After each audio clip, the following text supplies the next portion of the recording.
Hey, what's going on, everyone? So, with everyone doing their top 10 games of the year or games of the decade, I thought I'd talk about one aspect of a game that grips me more than most things, and that's the game world itself. The very worlds in which we delve into, get absorbed into their atmospheres through both sight and sound, and if you're even more lucky, with some game worlds, then you also get to interact with them in many unique and wonderful ways, which greatly adds that layer of immersion that I'm always personally, calling out for in many games. So for me, a compelling game world, is very important. You'll find, when most people talk about games, the game world itself comes up in the conversation probably more than most. So I thought I'd list 10 of those game worlds that had a great impact on me over the last decade, with most of these game worlds being utterly new and unique unto themselves, which is always welcomed.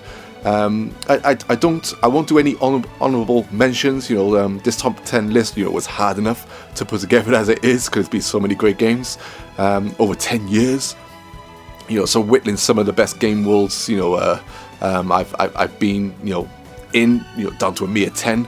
Although actually I say this, you probably see some of my other favourite game worlds showing up during this intro. I suppose that's my little cheeky way of including them or acknowledging them. But this will also, I suppose, give you a chance to name game worlds that you've personally loved.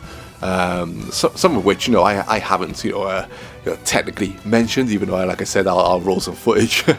But yeah, so here are my personal game worlds of the decade, the last 10 years, and of course please let me know your own in the comments section below, just as I said. And yeah, without any more delaying, let's get into it.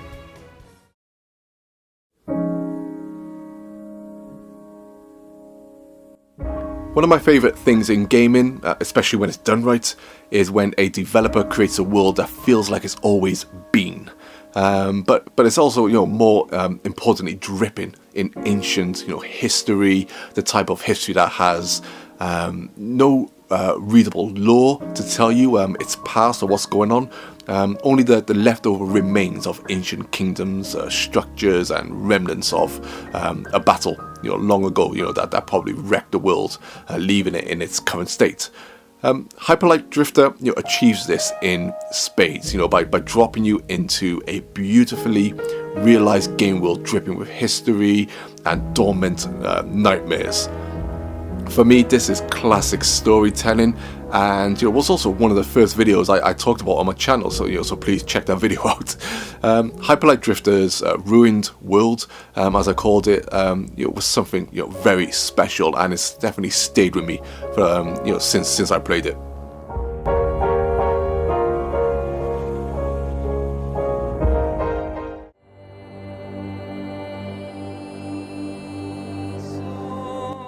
The gold and black hue of Detroit, upon a cyberpunk dystopian-like future in Deus Ex Human Revolution, mixed in with a level of interaction that few other games attempt, dragged me into my almost perfect cyberpunk-like setting.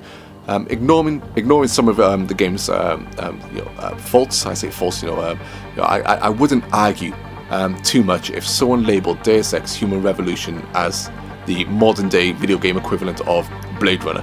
I absolutely loved prowling the streets of Detroit, from its upper class extravagance down to its lower class trash-ridden alleyways, with the knowledge that this world wants me to poke around, whilst given the cyber-like abilities of Adam Jensen to do so.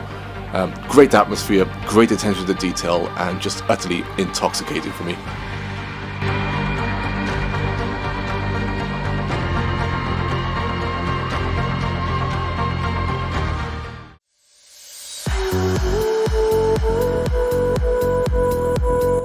A newer game release on the list here, the Ark, the major city location in Astral Chain, almost reached that Akira and Ghost in a Shell like game world, which I've been itching for ever since I saw those films as a kid.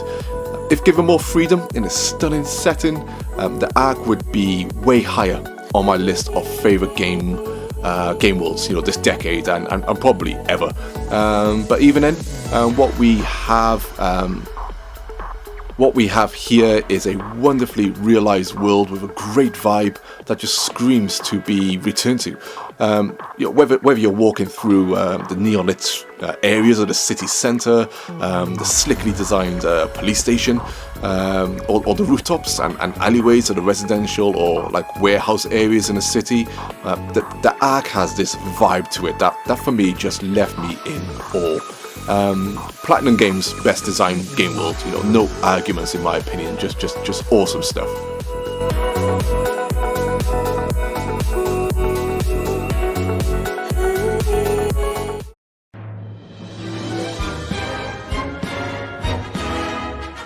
Although we were introduced to the floating cities of Gravity Rush, early on the PS Vita, for me it wasn't until the release of Gravity Rush 2 that I got to experience the Studio Ghibli-like wonder of Jirga Power Lao for myself, and man, what a thrill it is to fly over, through and under this game world, which is just lavished, arguably with more detail than is needed to get you immersed.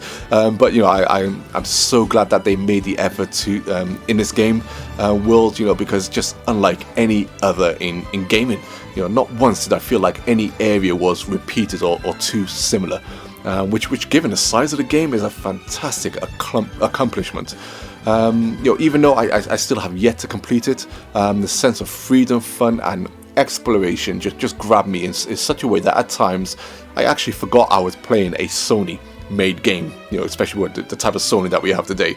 Jirga Power Lao is a game world everyone should just experience in Gravity Rush 2. It's a great game.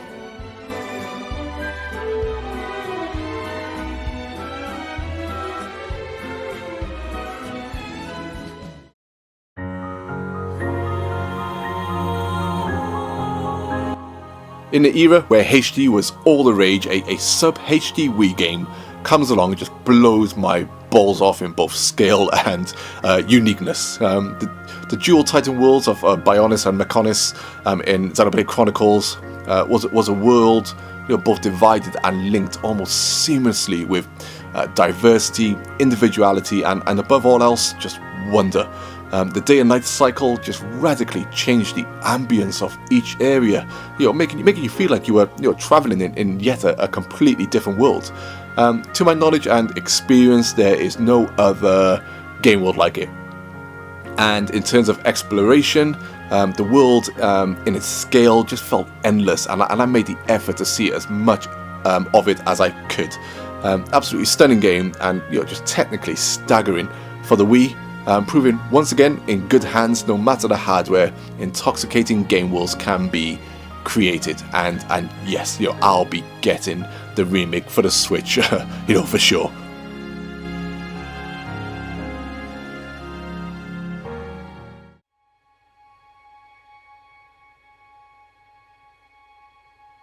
Yharnam, the nightmarish city of Bloodborne, is a type of game world that you both want and don't want to be in. Yet it still manages to captivate you in such a way that amongst all its horror and pain, you see the beauty of its design and the lure of its atmosphere, which never at any point lets you feel completely safe, always keeping you in many ways on guard. The streets of Yharnam, its gothic like architecture and terrifying populace is just simply incredible. Rich in detail and atmosphere, and once again one of those game worlds that leaves you combing the environment, searching for this history, which the Souls games are known for. But funnily enough, I've had no compulsion to go back to it, mostly because my heart can't take it. I recorded this footage, I was reminded that, man, Yharnam is it's not a nice place to be.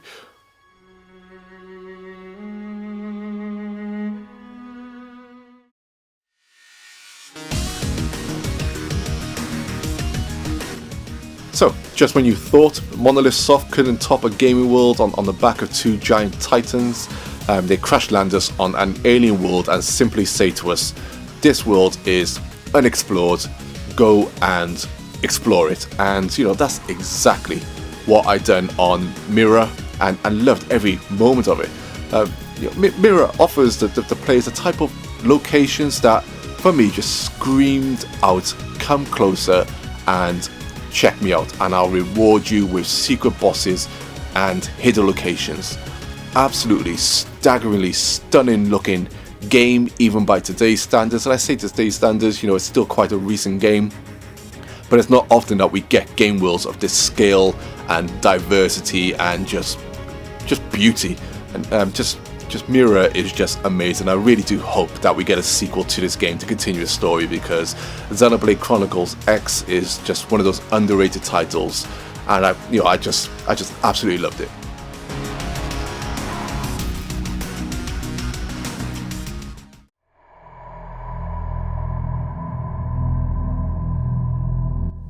So, I don't care that we were introduced to the Mass Effect universe in 2007.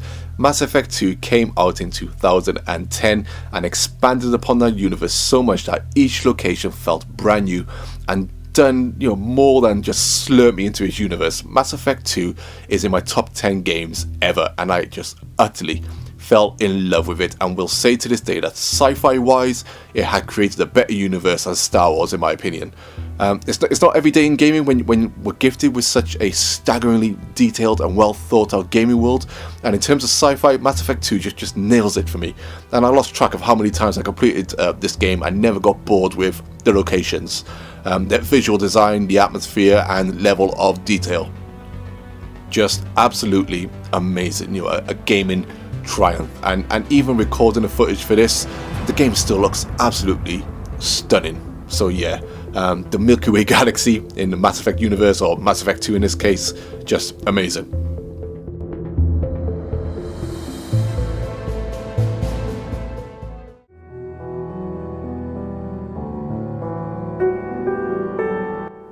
When a game created by only 4 people comes in second place on my personal top 10 game worlds of the decade, above even a triple A behemoth that is Mass Effect 2, other games that have come before, and you saw, I even listed other Nintendo worlds, you should know that something incredible has been achieved if you know me.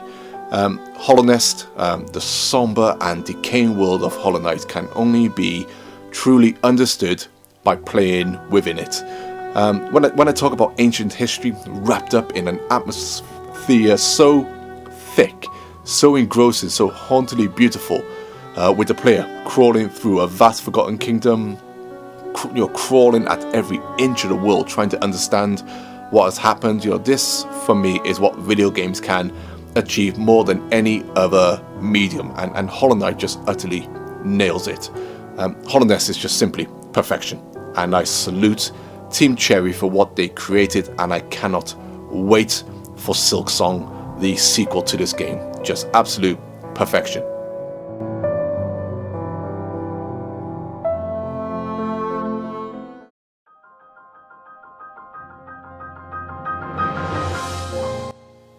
And if anyone knows me, then they would have already guessed that the latest iteration of Hyrule in The Legend of Zelda Breath of the Wild would have been at the top of my list of utterly delicious game worlds this decade. But this Hyrule goes beyond decades and into the realms of my favourite gaming worlds ever, with ease.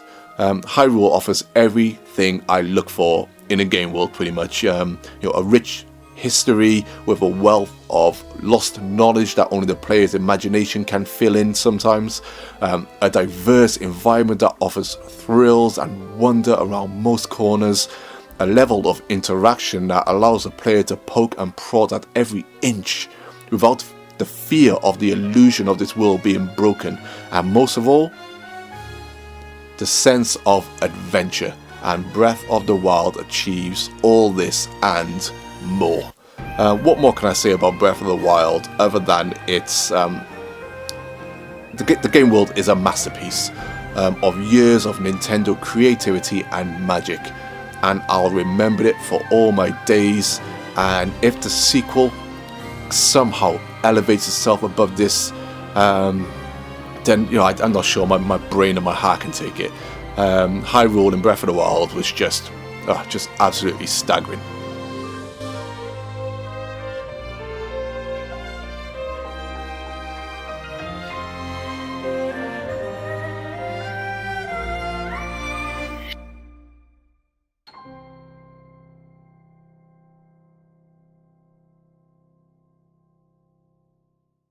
So yeah, those are my 10 choices for my personal favorite game worlds of the decade. Some might not necessarily be the best, but these are the ones that grabbed me in their claws and refused to let go. And it's hard thinking back to all the games that you've played over 10 years, the ones that you've loved. But these ones were the ones that sprang into my mind the most, so I've chosen these. Let me know your own in the comment section below. You don't have to do 10, just let me know some of your favourite game worlds this last 10 years, and I'll reply to every single one of you. As always, thanks for listening, take care all, and peace.